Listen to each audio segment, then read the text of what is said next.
Assalamualaikum warahmatullahi wabarakatuh. Selamat pagi, selamat datang bagi kalian semua siswa baru di SMP Negeri 35.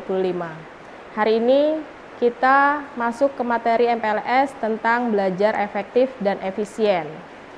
Sebelum kita masuk ke materi, Ibu perkenalkan dulu ya. Tentang Ibu, nama Ibu Juliati. Ibu mengajar di kelas 9 matematika dan kelas 7 E dan F matematika. Ibu biasa dipanggil dengan Ibu Juli. Jadi selain mengajar matematika, Ibu juga sebagai waka kurikulum di sekolah. Nah, sekarang kita masuk ke materi tentang belajar efektif dan efisien. Bagaimana pentingnya memiliki sikap dan kebiasaan belajar yang efektif dan efisien? Yang pertama, apa itu belajar efektif? Jadi belajar efektif itu adalah belajar yang menyenangkan, terjadwal dengan baik, tidak memakan banyak waktu. Kemudian kita akan mendapatkan hasil yang maksimal. Mengapa siswa perlu memiliki sikap belajar yang efektif dan efisien? Nah, jadi agar efisien, agar kita mendapat keberhasilan dan kesempurnaan. Kemudian kita lanjutkan kembali mengapa harus terjadwal dan menyenangkan. Jadi belajar itu terjadwal dan menyenangkan karena dalam bekerja otak kita juga dipengaruhi oleh kondisi fisik kita. Kalau kondisi fisik kita capek, otak kita tidak dapat bekerja dengan maksimal. Dan kalau otak kita tidak bekerja dengan maksimal, maka informasi yang kita terima dan tidak dapat disimpan dengan baik oleh ingatan kita. Akibatnya informasi yang pernah kita terima tidak dapat kita pergunakan lagi saat kita membutuhkannya. Selanjutnya, bagaimana kita mempersiapkan belajar agar efektif dan efisien? Nah, apa saja persiapan yang perlu kita persiapkan? Yang pertama, murnikan niat. Jadikan menuntut ilmu itu sebagai ibadah. Yang kedua, hilangkan kata akan dari hidup Anda dan jangan menunda-nunda.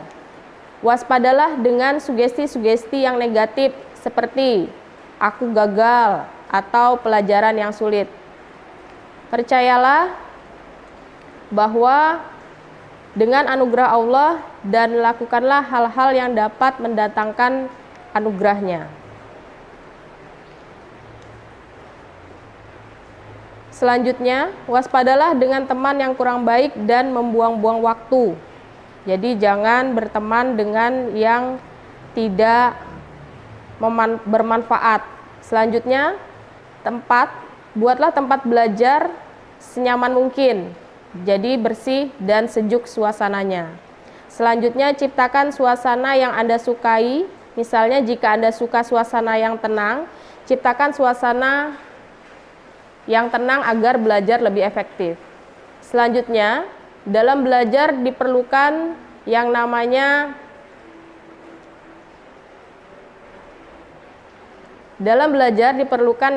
manajemen waktu. Jadi siapkan makanan ringan agar tidak mudah bosan. Jadi belajarnya sambil nyemil supaya tidak bosan. Kemudian strategi belajar yang efektif dan efisien. Yang pertama, catat hal-hal yang penting dalam buku Anda. Jadi jika belum dimengerti, maka dapat ditanyakan kepada guru atau teman yang lebih mengerti. Yang kedua, untuk pelajaran non-eksak atau yang tidak menggunakan rumus-rumus, cobalah sambil berbicara sendiri. Jadi seperti menghafal itu. Jadi layaknya seorang guru ketika berdiri di depan kelas. Selanjutnya, untuk pelajaran eksak, yaitu pelajaran yang banyak menggunakan rumus, upayakan Anda menulis rumus-rumus tersebut pada folio. Jadi sambil ditulis supaya lebih mudah diingat. Yang keempat, kerjakan latihan-latihan soal sebanyak-banyaknya dan catat temuan-temuan soal yang belum dimengerti untuk ditanyakan kepada teman atau guru yang lebih mengerti. Selanjutnya, tentang kegiatan belajar mengajar di SMP Negeri 35 Samarinda. Jadi karena masa pandemi ini, maka kita masih menggunakan sistem daring atau online, bisa melalui web sekolah atau nanti menggunakan online aplikasi yang lain yang digunakan oleh guru mata pelajaran. Jadi biasanya aplikasi yang digunakan pada pembelajaran online di sini menggunakan Google Classroom dan WA Group. Jadi tergantung guru mata pelajarannya nanti menggunakan aplikasi apa. Selanjutnya, tetapkan manajemen waktu. Jadi atur waktu belajar dengan teratur, mengikuti informasi dari sekolah melalui wali kelas. Kerjakan dengan fokus tugas yang diberikan oleh guru, mengatur jadwal belajar, kemudian membiasakan diri untuk belajar dan mengerjakan tugas di awal waktu. Jadi jangan menunda-nunda tugas yang diberikan oleh guru. Selanjutnya, persiapkan teknologi yang dibutuhkan. Menyiapkan peralatan-peralatan apa saja yang dibutuhkan untuk melakukan pembelajaran jarak jauh. Menyiapkan jaringan internet yang baik, kemudian menggunakan aplikasi pembelajaran yang telah ditentukan oleh sekolah.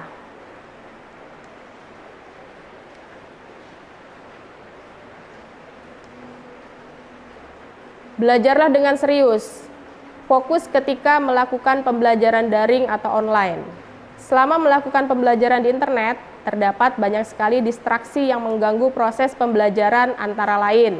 Jadi pembelajarannya itu bisa terganggu. Seperti yang pertama, godaan untuk menonton video. Kemudian mengakses media sosial. Kemudian membaca-baca konten berita yang tidak penting dan tidak ada hubungannya dengan pelajaran. Agar lebih fokus, maka tetapkan ruang khusus untuk belajar dan menjauhkan diri dari gangguan anggota keluarga yang dapat mengganggu pelajaran. Kemudian, agar pelajaran lebih mudah dipahami, yaitu jaga komunikasi dengan guru, wali kelas, dan teman kelas. Jadi supaya terjaga komunikasi, bentuk grup khusus untuk membahas tugas yang diberikan oleh guru. Jalin komunikasi dengan baik untuk menghindari kesalahpahaman. Mengasah keterampilan komunikasi daring. Jika memang belum yakin dengan hasil tugas yang dikerjakan, segera hubungi gurunya yang bersangkutan. Ada cara belajar efektif menurut psikologi.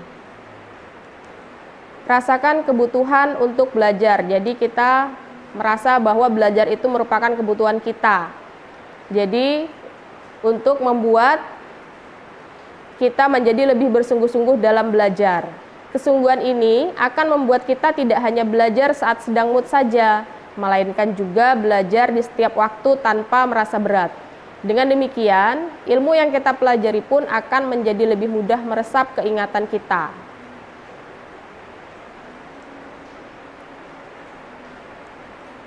Belajar dimanapun yang kita suka.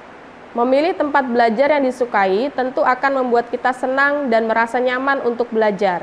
Dengan memilih tempat yang nyaman, kita turut membantu menata mood kita menjadi lebih baik, sehingga belajar pun menjadi lebih menyenangkan dan efektif. Cicil pelajaran sedikit demi sedikit. Jadi jangan belajar terlalu banyak pelajaran dalam satu waktu. Sebaiknya Anda mencicil pelajaran sedikit demi sedikit. Maka dari itu, ada baiknya jika kita belajar setiap hari, misalnya dengan mengulang kembali pelajaran yang kita terima di hari tersebut. Cara ini tentu lebih efektif dibandingkan kita mempelajari semua pelajaran dalam waktu yang singkat. Biasanya saat menjelang akan ujian sekolah. Jadi biasanya kalau menjelang ujian baru belajar. Jadi belajar dengan sistem kebut semalam hanya akan menimbulkan tekanan secara psikologis, sehingga ilmu pun akan sulit kita serap dengan baik.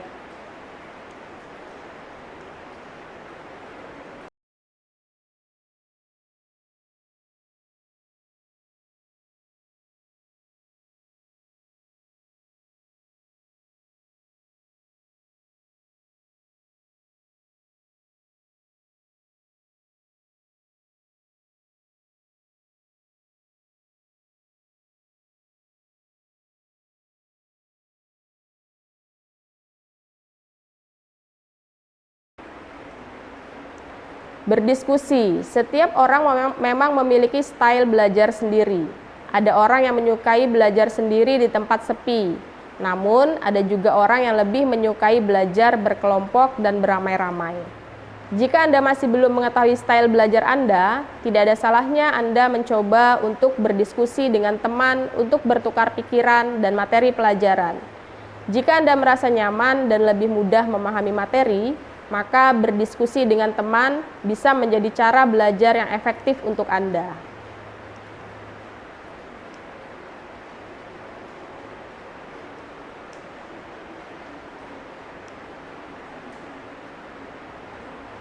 Cari cara yang membantu konsentrasi. Berkaitan dengan poin sebelumnya, gaya belajar setiap orang berbeda-beda. Jika Anda merupakan penikmat musik dan merasa lebih mudah untuk fokus dengan diiringi musik, jangan ragu untuk belajar sambil mendengarkan musik. Hal ini biasanya efektif jika Anda sedang berlatih mengerjakan soal-soal pelajaran, bukan pada saat menghafalkan pelajaran.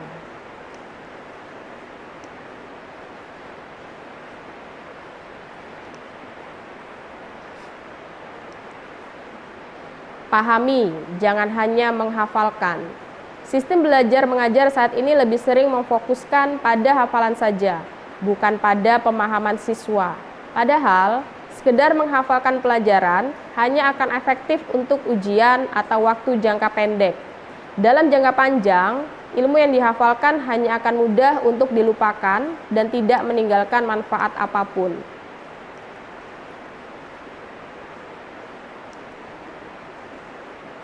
Jangan malu bertanya. Jangan segan untuk bertanya jika kita tidak memahami sesuatu atau mengalami kebuntuan dalam suatu ilmu. Kita belajar karena kita memang belum tahu tentang ilmu tersebut.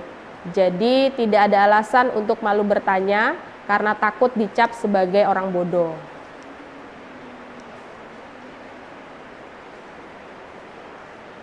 Kegagalan merupakan bagian dari pembelajaran. Tidak ada belajar yang benar jika tanpa melalui kegagalan.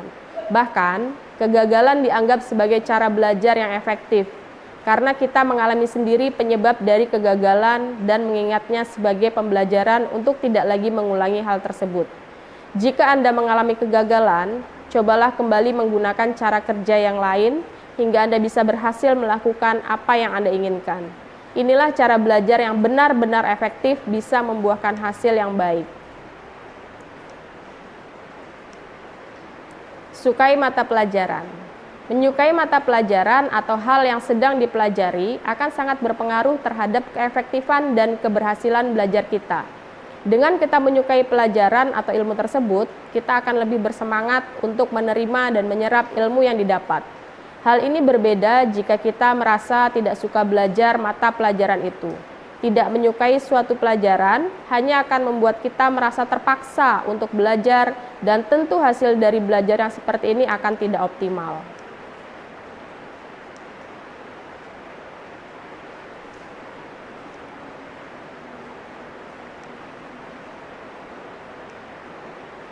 Manfaatkan fasilitas yang tersedia. Di zaman sekarang, fasilitas belajar yang tersedia tidak hanya berupa buku pelajaran atau buku kumpulan soal dari sekolah. Kini kita bisa belajar dari internet, video, hingga televisi yang menyediakan tayangan edukatif. Manfaatkan semua fasilitas ini sebagai pendukung proses belajar Anda. Biasanya, materi pelajaran yang disediakan di internet, video, atau tayangan edukasi telah dikemas semenarik mungkin dan sesederhana mungkin, sehingga kita akan lebih tertarik dan mencerna materi yang diberikan. Membuat review atau peta materi. Cobalah untuk memetakan materi yang sedang dipelajari, misalnya dengan membuat peta konsep atau overview dari semua materi yang sedang dipelajari. Membuat review juga akan memudahkan kita untuk memahami intisari dari ilmu yang sedang dipelajari. Selain materi yang kita buat tersebut bisa menjadi bahan belajar yang lebih simpel. Sembari membuat review atau peta konsep, kita juga membaca dan menulis materi yang kita pelajari. Kegiatan ini tentu akan sangat mendukung cara belajar kita menjadi lebih efektif.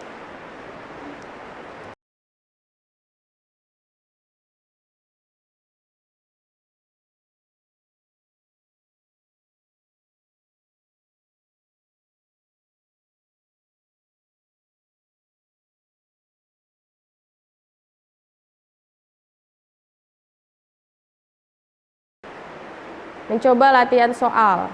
Mengerjakan latihan soal atau uji coba, memecahkan masalah sesuai materi yang sedang dipelajari, akan membantu kita mengukur sejauh mana pemahaman kita atas materi tersebut. Dengan demikian, kita bisa menilai di bagian mana kita harus meningkatkan belajar dan bagian mana kita telah menguasainya.